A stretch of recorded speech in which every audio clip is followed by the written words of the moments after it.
and welcome back to another episode of Let's Go for a Walk. Today we are going to be discussing dog training formulas and why they don't work. So, this is a big topic, and it's a tough topic because a lot of people find their dog training information on the internet these days. Dog trainers are expensive, everybody's struggling economically, at least most people are. So they want to be able to train their dogs or their puppies, but they don't want to have to pay the money to work with an expert, which is completely understandable. But what ends up happening is they go on YouTube. They go on YouTube or some other internet source, and they subscribe to these kind of virtual all-encompassing training plans for very, general broad topics like preventing behavioral issues or whatever. And they implement these systems. Now, some of these systems work, and some of them work for most dogs, but there are always going to be the outlier, the anomaly, the dog or the puppy who just does not respond. And this can be really, really frustrating. And sometimes what works for one type of dog will just completely contradicts for another, and you will end up with more problems.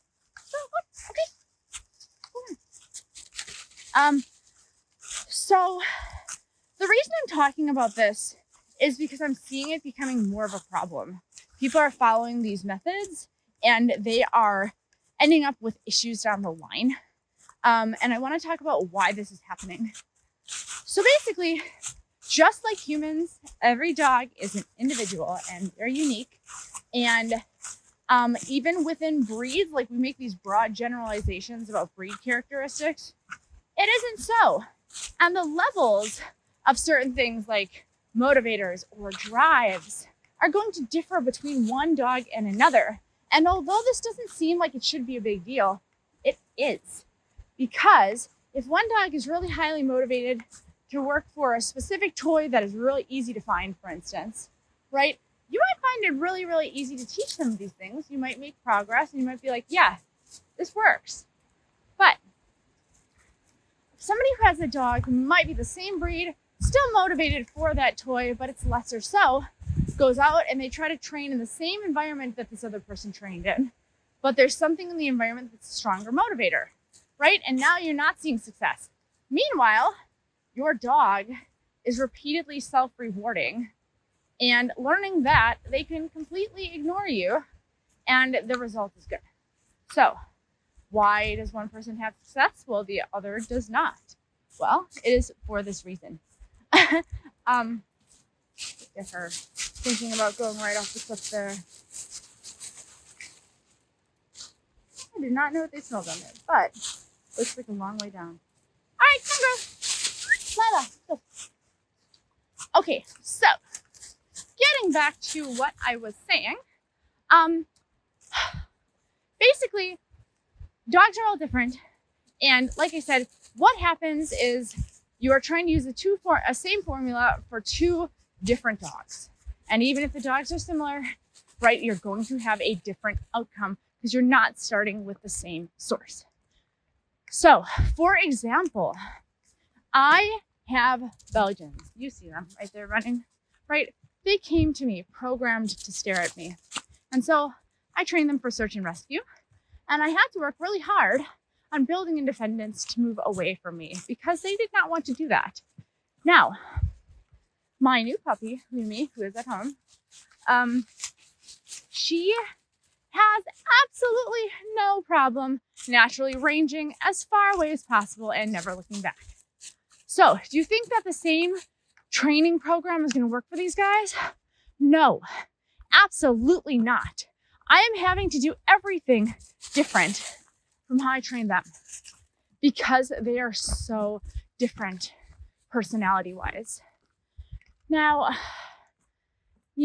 one issue that I see is these trainers who maybe are very familiar with a certain breed. And they've got a system that works well with border collies. for instance, because I see that a lot. That system works well with border collies. But if you take a bloodhound puppy and you try to use that system, sure, there might be some crossover between some of the elements within the training system, but there's going to be a lot of other problems. Things like, dogs need a lot of agency, give them freedom to go roam.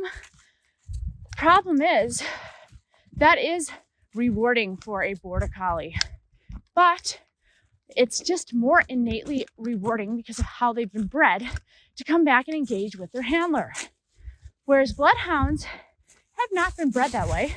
And so what happens when you start letting your puppy move away from you, right? And the puppy maybe is starting to go through adolescence, doesn't have a solid recall, et cetera, et cetera.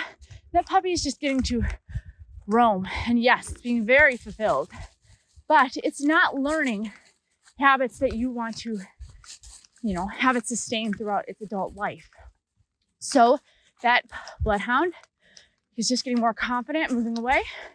And you're not focusing on building engagement, which might come really easy for dogs like border collies.